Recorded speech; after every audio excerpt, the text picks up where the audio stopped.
devoted and true. At the end of our journey, on that glorious day, when we gaze into your eyes, we want to hear you say, well done, my good and faithful servant. Enter into my kingdom. You have fought the fight, you have kept the faith, according to my word. Well done, my good and faithful servant. Great is your reward. You have been faithful, now your race is run. Well done, my servant, well done.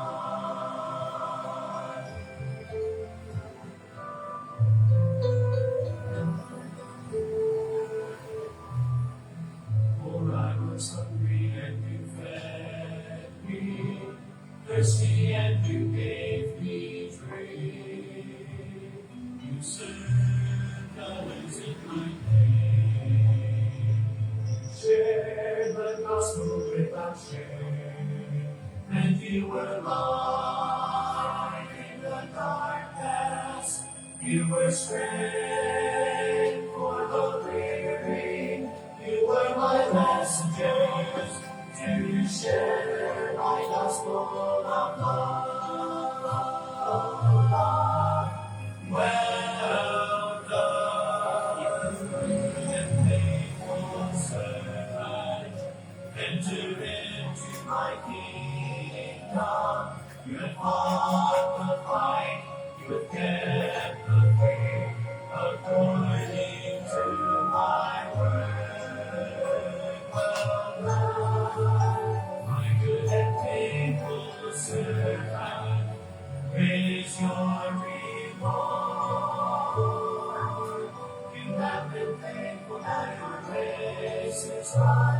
Well done, my servant, well done.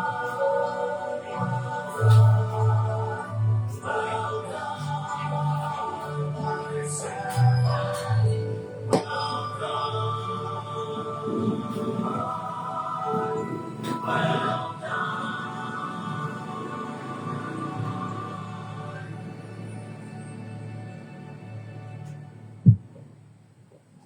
Isang mapagpalang umaga po sa bawat isa sa atin.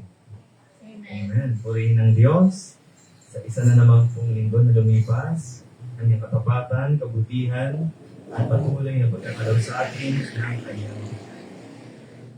Yan. Siya ay karapat-dapat natin na sambahin. Balik natin ang lahat ng ating mga makakaya para sa kanyang kapurihan. Magsimula po tayo sa panalangin.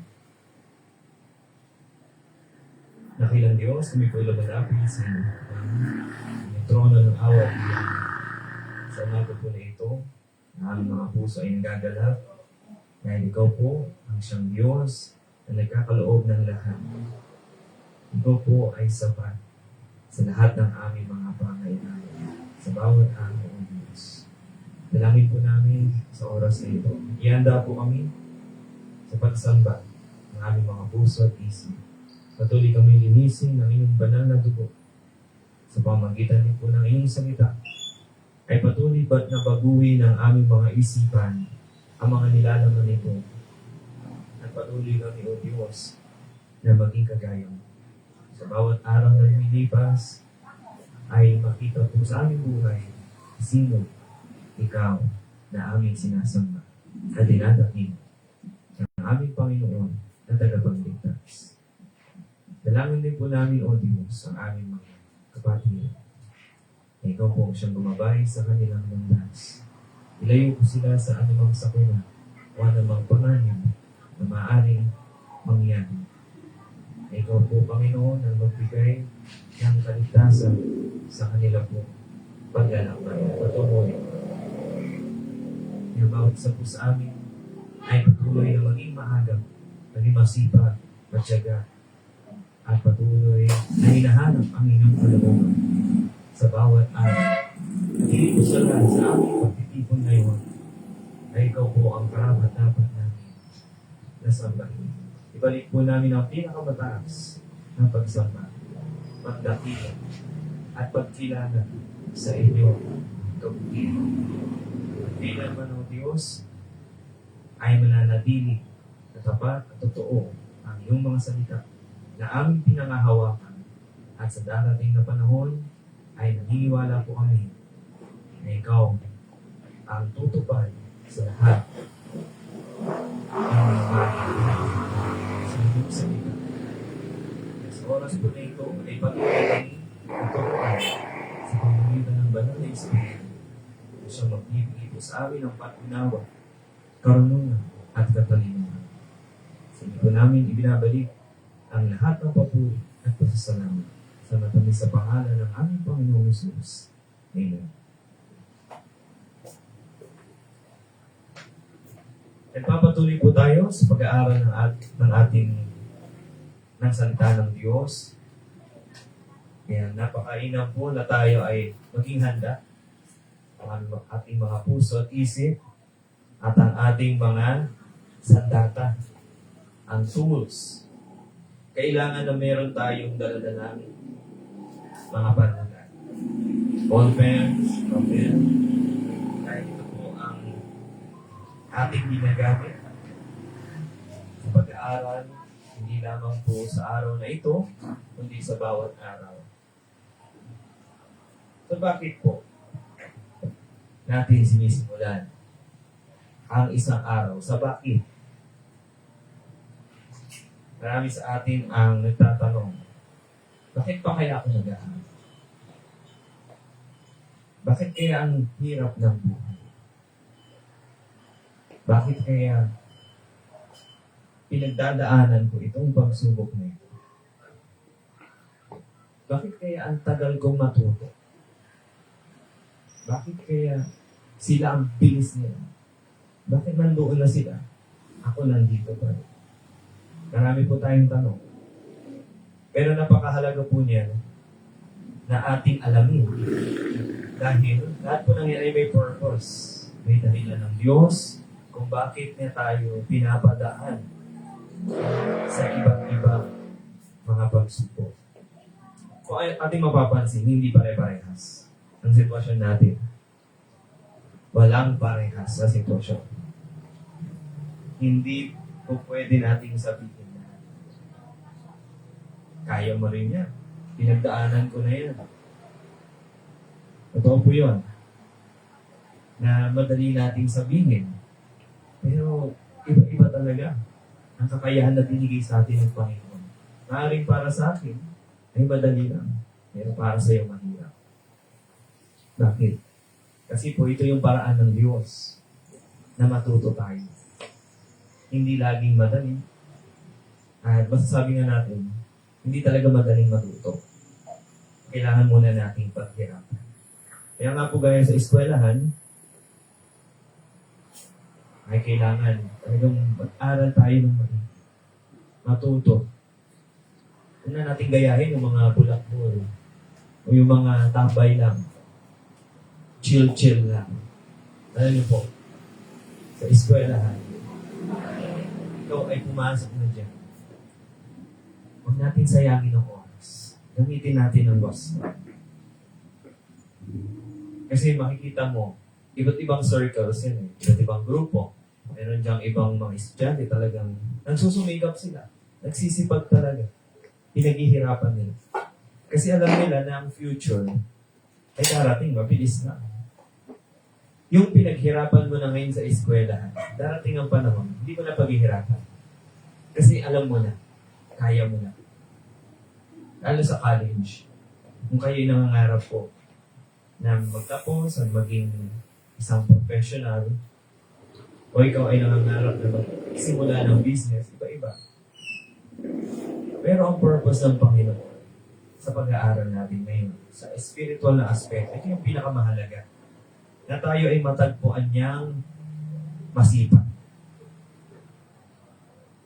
tanungin natin ang ating mga sarili.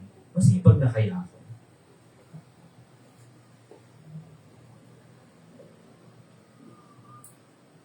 Kung masipag na tayo, dagdagan pa natin. Pero bakit nga po tinatamad tayo? Yun ang totoo. Sabihin natin, nakakatamad talaga mag-aaral. Hindi natin mapipigilan yun sa bawat araw. Ang ating mga sarili, napapansin mo, ayaw natin mag-aaral. Kasi mahirap. Anong gusto natin? Madali. Gusto natin, nood na lang tayo, masaya. Yung napapasaya tayo agad. Gusto natin ngayon na mismo. Masaya na tayo ngayon. Ang tawag natin yan ay instant gratification. Kaya lamang po, ano yung problema? Dahil gusto natin agad masaya tayo. Meron tayong nakakalimutan na hindi pala yun yung mahalaga sa oras na yun. Ang mapapansin niyo po na yung paghirapan muna natin ngayon at ang dulo nito, ito pala yung mas maging hawa. Kasi sa salita ng Diyos, kung ngayon ay pinag-aaralan natin ito, sineseryoso natin ito sa bawat araw. Darating ang mga mas mahihirap na sitwasyon sa buhay natin. Hindi ko sasabihin na hindi ka na mahihirapan, kundi alam mo at kaya mong magdesisyon ng tama. Mas magiging marunong po tayo. Kasi ang salita ng Diyos, nakasulat na dito lahat ng ating kailangan malaman. Ginagabayan tayo ng Holy Spirit. Kaya hindi tayo tutulad sa mga pangiti-ngiti lang sa social media. Ito kasi ito, pinalikan lang natin yung nakaraan natin slide. Pero iniiba lang natin yung approach. Kasi bakit? Yung social media, punong-puno ng kasinungalingan. Hindi ko sinatila lahat. Pero karamihan na mapapansin ko, social media. Karamihan ng mga postings na yun ay malayo sa katotohanan. Bakit? Kasi ang realidad ay ito. Yung ginagalawa natin, yung taong nakakausap natin, na kahit anong pilit ng tao maging masaya, hindi sapat ang social media para pasayahin tayo. Aminin natin ang katotohanan. At kapag tayo bumalik po sa salita ng Diyos, ito, mapapansin natin, merong kakaiba, may mas malalim na hinuhugot. May mahuhugot tayo na karunungan. Mas malalim pa sa balong. At masasabi nga po natin, talaga nag-uumapaw ang pagpapala. Pag ang salita ng Diyos ay ating inuuna. Kaya nga po yung iba, lalo na sa business, masaya sila kapag kayong deals, close na yan. Million, billion, parang project o yung flood control project. Masaya sila. Kasi bakit? Kasi nabang na sila. Kaya lamang po, nakakalungkot, maraming nag-suffer ng mga kababayan natin. Ano naman ang relation niyan sa Word of God? Ano yung pong Word of God? May business sa buhay natin. Ito ay business ng salita. Ang Diyos ay ginagamit niya ang salita niya. At meron siyang business sa buhay ng bawat isa sa atin. Meron siyang ginagawa. Na ito lang yung business na pag ikaw ay nag-invest ng oras, hindi masasayang. Never. Bakit? Kasi nga po, sinasabi nga ng salita ng Diyos, lahat ay lilipas, kukupas. Pero ang salita niya ay mananatili magpakailanman. Kaya nga po, ang mga empleyado ngayon, mapapansin natin. When they're giving their best, nagtatrabaho para meron ng pera. Pero hindi yan yung purpose ng buhay. Hindi rin party. Masaya yan, pero panandalian lamang po. Yung iba sa atin nangangarap na lumipad, mag-visit naman sa Switzerland, Australia, o sa Harbin, China. Russia, or Europe. Europe countries. Kakaiba. Bakit po? Kasi ang tao hindi na masaya dito sa bansa niya. Pero sinusubok nga po tayo ng Panginoon. Kung nakikita natin yung sitwasyon sa ibang bansa, tulad lang sa Netherlands or sa Sweden, napakababa ng employment rate. Yung maraming libre, mayaman yung bansa. Dito sa bansa natin, pinukumpara natin. Hirap. Mababa sweldo. Eh, marami tayong reklamo. Isang ang pinakamadalas nating reklamo, mainit, lalo na sa kabataan. Pero totoo po niya, sinusupot tayo ng Panginoon. Ang purpose niya ay lalo tayong matuto doon sa specific na ugali natin. Na tayo ay mas lalong maging mapagpasalamat. Yung contentment po natin. And I'm praying. Ano yung pag-pray natin ng bawat isa? This is alarming. Kung ma-observahan niyo po, sa loob ng bahay, sa school, ito na yung reality. Totoo yan. Pero meron bang pwedeng mangyari? Pwede bang may magbago? Kaya ba? Kasi ang Word of God po, naniniwala, hindi sapat na ating inaalam na. Kung walang change sa buhay natin, examine ourselves. Hindi sapat na tayo ay nalalaman lang natin, nadadagdagan lang tayo. Na kailangan po ng pagbabago. Kaya sabi nga ng Romans chapter 12 na tayo ay magbago ng ating mga isipan. Patuloy na binabago. Hindi na tayo nakikiayon sa salita sa mundong ito. Kasi ito yung sistema ng mundo. Ganito ang deception ni Satan. Yung pandaraya niya. Kaya okay lang na tayo, alam niyo kung minsan. Mawawala na tayo. Kasi ang tao natatakot siya na hindi niya na alam ano yung trend. Sana wala tayong ganitong fear. Kundi tayo ay confident. Okay lang kahit hindi natin alam yung latest. Alam niyo kung anong mahalaga po. Alam mo na ang Panginoon, anytime magbabalik siya. Kaya tayo masipag, nag-aaral ng salita niya, at nangangaral tayo. Nagtuturo tayo. At kung haalamin natin ang trend, ito po ang mahalaga. Gagamitin natin ang trend na yan to connect. Use that as an example. Ganun ang education sa amin, mga teachers. Ginagamit namin ang mga latest, yung mga trends na yan, para ito ay gamitin examples to connect with students. Pero ang Word of God, hindi kailangan na maging relevant. Kasi eternal po ito. Hindi kailangan na ito'y magbago para sa ano yung gusto ng tao. Yung kultura. Ang salita ng Diyos, ito yung magbabago sa atin. Sa ugali natin. Sa kaisipan natin.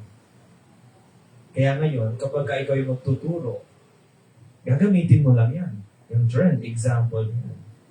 And i-redirect ang iyong kausap sa sinasabi ng Bible. Kaya ang papansin niyo po itong mga monghe. Masaya pa rin sila. Kaya na parang wala na sila sa modern. Napakasimple ng pamumuhay nila. So for us to live profitably, maging masaya tayo, at maging mabunga ang ating buhay Kristiyano, kailangan alam po natin ano ang ating purpose. To live is Christ, and to die is gain. So gaano karami? Oras, bawasan po natin. Huwag nating dagdagan. Dagdagan natin ng oras sa salita ng Diyos. Let's challenge ourselves. Kaya ko to. By the will of God. By the grace of God. Huwag na tayo makiisa sa dumadagdag sa porsyento ng mga Pilipino. Tayo po yata ang tinagurian most active sa social media. Halos parang every minute ang mga Pilipino, they update their status. Andito ako, ito yung iniinom kong iced coffee. Ito yung kasama ko ngayon with my friends. Gala kami, dito kami now. Pero mapapansin niyo po ang tao, they're not updated sa Word of God. Hindi na nila nalalaman na ang Panginoon anytime magbabalik siya. Napakabilis ng panahon, tumatanda tayo. And hindi na natin namamalayan. Oras na pa na natin. Halis na pala tayo. Nakakalungkot po na yung ating mga kaibigan, hindi natin nadala sa Panginoon. Instead na maging kalungkutan natin yun, ngayon ay kailangan natin ang pagbabago. Pag-pray natin ang bawat isa. So let's skip this. So challenge natin ang ating mga sarili. How many hours? Kung hindi hours, minutes. Start tayo. Consistently. 20 minutes of Bible reading and 20 minutes reflection or Bible study. Laliman natin. Hindi sapat na pinabasa natin ang Bible. Hindi sapat na memorize mo ang scriptures. Kailangan po ay aralin natin. Study. Alam mo yung meaning, alam mo kung paano ito, nauunawaan mo talaga sa iyong puso. Alam mo kung ano yung impact nito, yung pagbabago. What changes sa behavior? At lalo kung mas nakikilala ang ating Panginoong Jesus. Skip na po natin yan. Kaya nga po bigyang diin ko, hindi ito problema. Don't look at it as a problem. Let's change your perspective. Hindi problema ang phone. Ang may problema, ang may gumamit. Ang puso natin. Ang ganda, di ba? O, tingnan natin kung alam yung mga brands. Ano ito? Samsung? Anong Samsung? S25 Ultra. Next. Google Pixel 9 na yata or 10? Ito. 16. Pero may 17 na. Napapansin po, napakabilis ng upgrade. Sobrang bilis.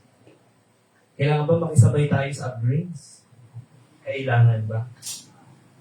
Kasi ito yung sistema ng mundo. Kailangan ganito, meron ka na ng latest. Kasi ito na eh. Pero totoo po, hindi natin kailangan. Ano yung kailangan natin?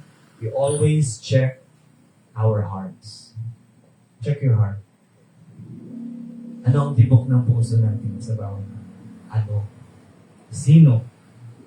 Mas lalo ba tayong nagiging malapit sa Panginoon? Sa Kanyang salita? Kasi when you read the Word of God, paulit-ulit. Sa Deuteronomy, paulit-ulit. Bago kayo pumunta sa Promised Land. Ito na yung mga paalala. Ito yung laws. Kasi baka makalimutan nyo. Sa bawat araw, ganun din nangyayari sa atin. Huwag natin kalimutan. Pero nangyayari. Pinakalimutan natin. Right after this.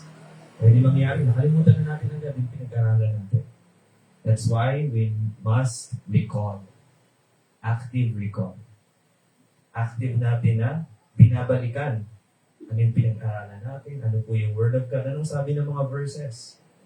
Kasi nakakalimot tayo. Ang brain natin, nakadesign niya to forget. Kasi pag hindi tayo nag-forget, wala tayong kinakalimutan, napupuno. Tinatapon ng brain natin yung hindi mahalagang information. Lalo na yung mga, talagang basura. Merong detox ang brain natin. Ganyan sa science. And sa Word of God, ganyan ang ginagawa ng Word of God naman sa ating isip. Nililinis, binabago, para magkaroon ito ng maka-Diyos, holy, pure words. At para pag tayo ay lumabas, o tayo nasa loob ng bahay, nag-iisip tayo ng tama. At lalo na pag-expose na po tayo sa screens, mapapansin mo. Diba? Nasasagap na natin ang iba't ibang virus, disease. Yan ang sakit. Akala natin ang sakit ay yung physically lang. Nakahiga tayo, may nilalagnat tayo, may sipon, ubo. Hindi yan lang yung sakit. Physical yan.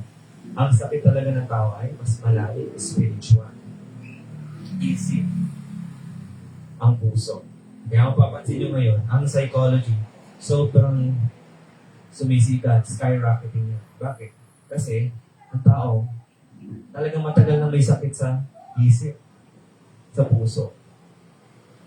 Kasi po, ang root cause ng problem ay ang pusong lumalaban sa Diyos. Ang pusong ayaw sa Diyos. Rebelde. Hindi talaga susunod yan sa Panginoon. Kaya maliban na lamang pong ipanganak na muli. Yan sabi ng Bible, paulit-ulit natin maririnig. Maliban ikaw ay ipanganak na muli, hindi mo makikita ang kaharian ng Diyos. Maliban na ikaw ay ipanganak na muli, hindi magbabago ang puso mo. Ang isip mo, hindi rin magbabago. Ngayon, kung ikaw ay pinanganak na muli, ano po ang sabi ng sa Romans, ulit-ulit, sa chapter 6, grace, hindi ka na mabuhay sa kasalanan. Chapter 7 naman, pag nabasa natin yun, may strive, nag-aaway ang flesh. Nagagawa natin yung kasalanan na hindi natin gusto. Chapter 8, may motivation sa atin. Na ano po, wala nang condemnation. Hindi na tayo mapapahama. Kaya mapapansin niyo po, ang Word of God, pag paulit-ulit natin inaaral at ina-apply natin, tumitibay tayo, ang ating mga puso ay, kung sabi ng Psalm 51:10, patuloy na malinis ang puso. Ipalinis natin sa Panginoon and renew a right spirit within. Kaya mga kapatid, napakahalaga po na tayo ay aware sa ating time. Our time is one of our precious assets. One of our most precious treasures. Hindi natin may babalik ang oras na nawala. Wala na. Tapos na. Yung oras, yung pagkakataon, na sana sinasabi natin nakapagbasa ako Bible, sana nag-pray ako, sana ganito ang ginawa ko, inaral ko pa ang Bible, wala na po yung tapos na. Ngayon ang mahalaga ay, sabi ng Bible, redeeming the time. Ang tao ay sumasama lalo, hindi na natin mapipigilan po yan. Katotohanan yan ng Bible. Na habang lumalala, habang dumarami, mas tumitindi ang kasalanan.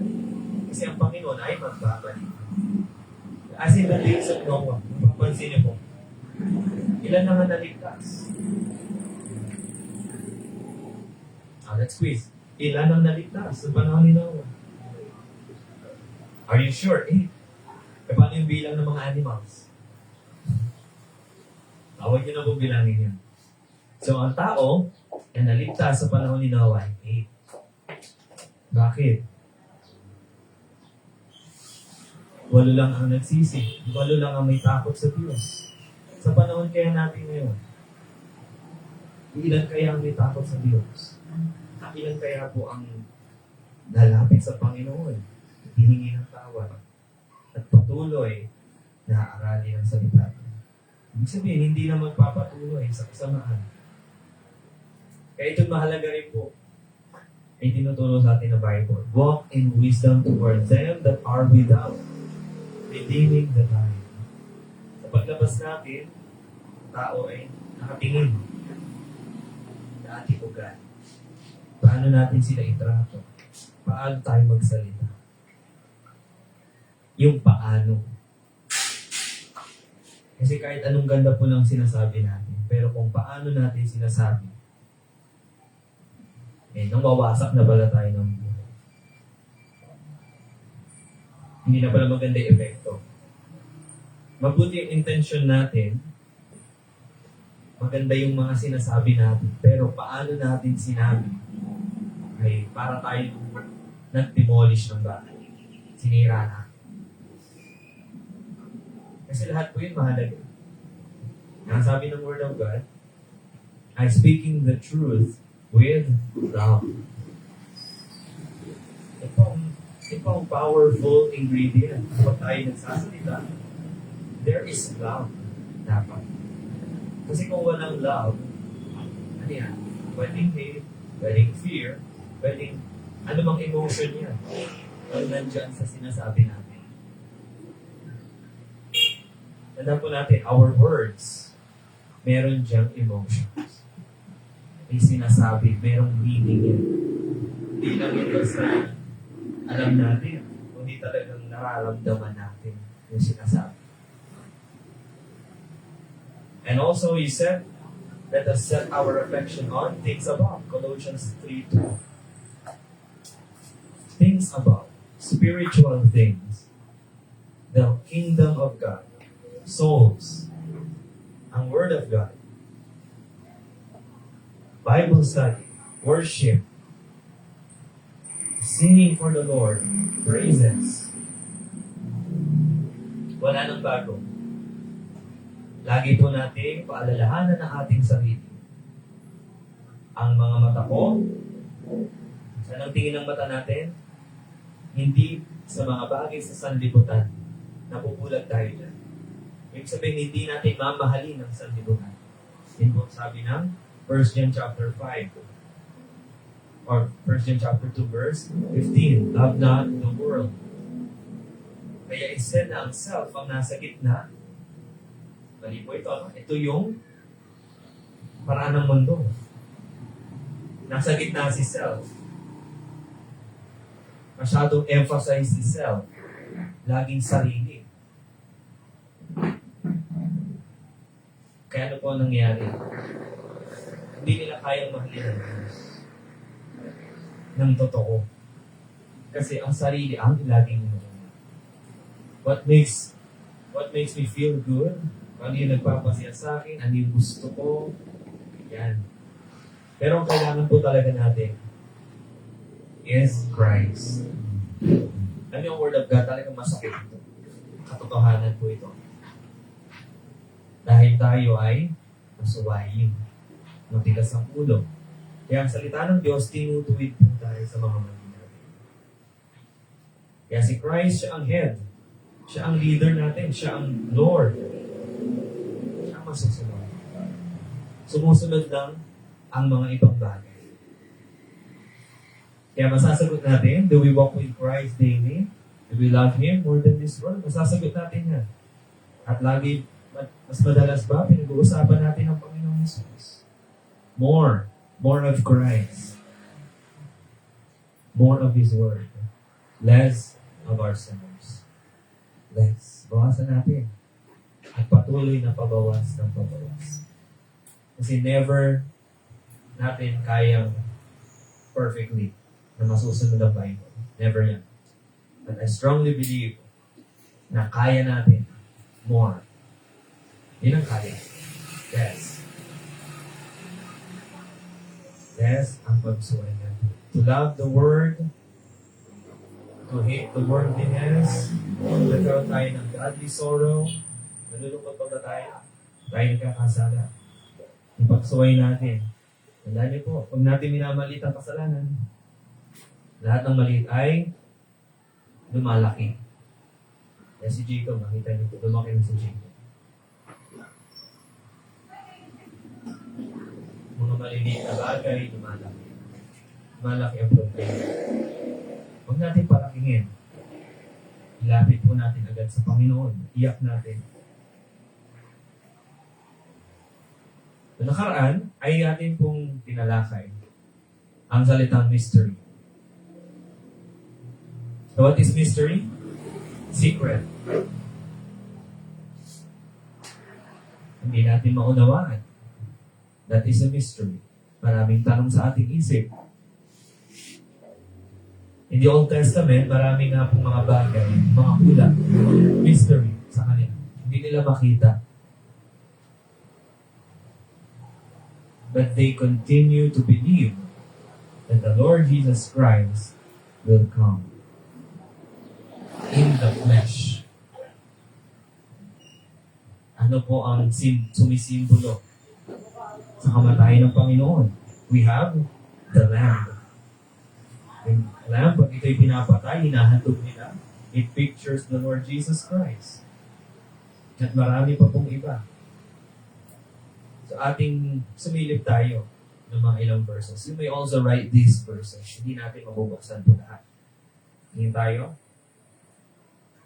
ng isang verse. Let's open Matthew chapter 13, verse 11.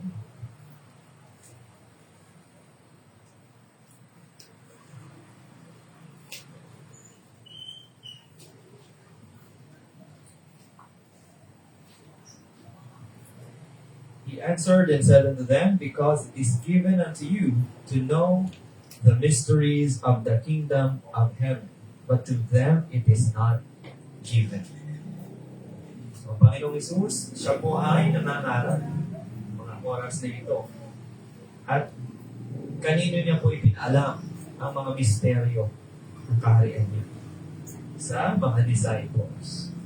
Silang nakakaalam. Dahil ang mga disciples ng Panginoon, sila yung trustworthy, pinili sila ng Panginoon, sila yung magdadala ng mga aral ng Panginoon. Pinaalam sa kanila, at upang itong mga aral na ito, malalaman pa lamang po na, chapter 13 ito eh. Makikita nila, matutupad kung ano yung hula in the Old Testament. At si Jesus Christ ay kinakailangan nga po na mamatay sa krus, ilibing at mabuhay ng muli. It was a mystery, yung mga oras na ito. Hindi nila maunawaan lahat. Pero ang Panginoong Hesus ay pinapaliwanag ng maigit. Kasama nga po dyan sa mystery ay ang paghihiwalay. Ihihiwalay ng Diyos ang mga anak niya, gaya nga po yun sa isang field. Merong mga damo, aalisin niya, ano mangyayari sa damo? Susunugin. Nakita niyo po, ito yung picture. Ito yung reality ngayon.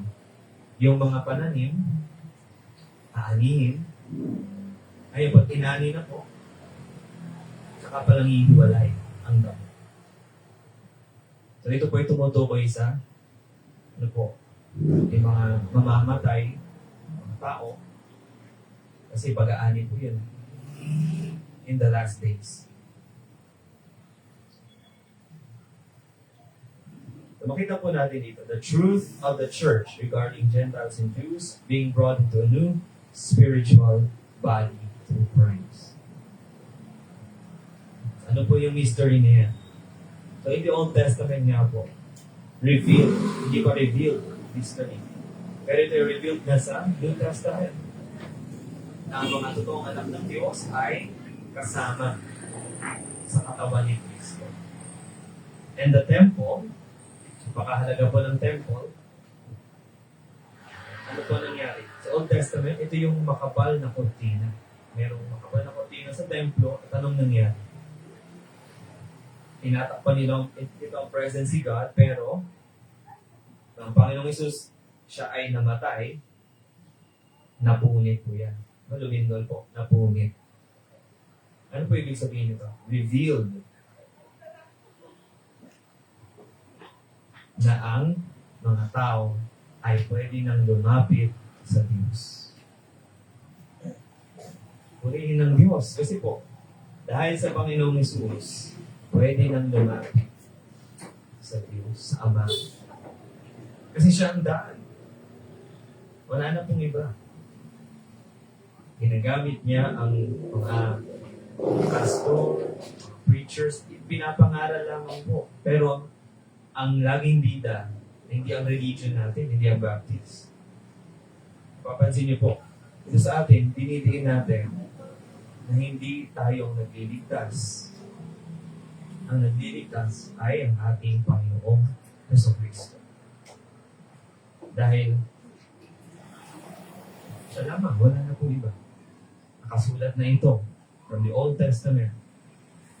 Ito sa New Testament, nababasa natin. Now, let's proceed to election. So, ito election po na ito ay tingnan natin ang word. So, merong election na kailangan bumoto ka, bilang isang botante, Pipili ka ng iyong kandidato. Ito naman pong elect, sa Word of God, ano po yung tinuturo sa atin? From the Greek word electos. Ano po ibig sabihin? Chosen, selected, favored. Ang Word of God po yung tinuturo sa atin, we have 4 things. Number 1, ang Panginoong Isus. 1 Peter chapter 2, verse 6. Buksan po natin. Jesus Christ is, tinatawag siyang the chosen one. Nag-iisa lamang po siya, the anointed one. Tagapagligtas. Ano po ang sabi? 1 Peter chapter 2, verse 6. Therefore also it is contained in the scripture, Behold, I lay in Zion a chief cornerstone, elect, precious, and he that believeth on him shall not be confounded. Pinakita po sa atin. Sino si Jesus Christ, our chief cornerstone, our also foundation, elect, the chosen one, he is also precious. Yan, sino man pong manampalataya sa Panginoon ay hindi malilito. Yan po sa confounded. Hindi malilito. Alam mo ang totoo, mabubuhay ka sa katotohanan. Hindi ka magpapadaya sa mga kasinungalingan ni Satanas. Mabuhay tayo sa sinasabi ng Word of God. Next, number 2, 1 Timothy 5:21. 1 Timothy 5:21, and then po sabi dito, I charge thee therefore before God and the Lord Jesus Christ and the elect angels, that thou observe these things without preferring one before another, doing nothing by partiality. From this verse, the angels na tinutukoy po dito ay ang mga ligtas. Hindi na sila hinatulan. Pinili sila ng Panginoon. Dahil ano po, hindi sila sumama kay Satan. Ito nangyari po yung rebellion sa langit, sa pangunguna ni Satan. Inaway niya ang Diyos, lumaban siya, pinalaya si Satan, at may mga sumamang mga anghel. Kaya tinawag silang mga demons, fallen angels. At yung mga nanatili sa Panginoon, sila is secured, hindi na sila lalaban, at sila rin po ay mananatiling faithful. Pinili nila ang Panginoon, at sila ay pinili ng Panginoon. 3 God's election of the nation Israel. Romans 9, chapter 9, verses 9 to 13. Ano po natin? Ang Israel, ito pa rin ang chosen nation ng ating Panginoon. At dahil sa bansang Israel, ano po ang nangyari? May naligtas sa bansang Israel, mga disciples ni Jesus. May mga tao na naligtas din, binangaral nilang gospel, kumalat, Europe, Asia, nakarating na Amerika, nakarating sa ating bansa. Kaya po rin pong Diyos, na dahil sa kanyang piniling nation, nakarating sa atin ang pagpapala ng kaligtasan. We have our blessed hope, our salvation, because of the chosen nation. Because of the Lord Jesus Christ. Pinili niya si Abraham, tinawag niya, sumunod si Abraham, pinili niya si Isaac, hindi si Ishmael, si Jacob, at hindi si Esau. And number 4, sino po ang mga elect? Those who receive salvation in Jesus Christ. Sign po natin Matthew 24, verse 20. Ito po isa sa mahalagang aral na tinuturo sa ating ng Bible.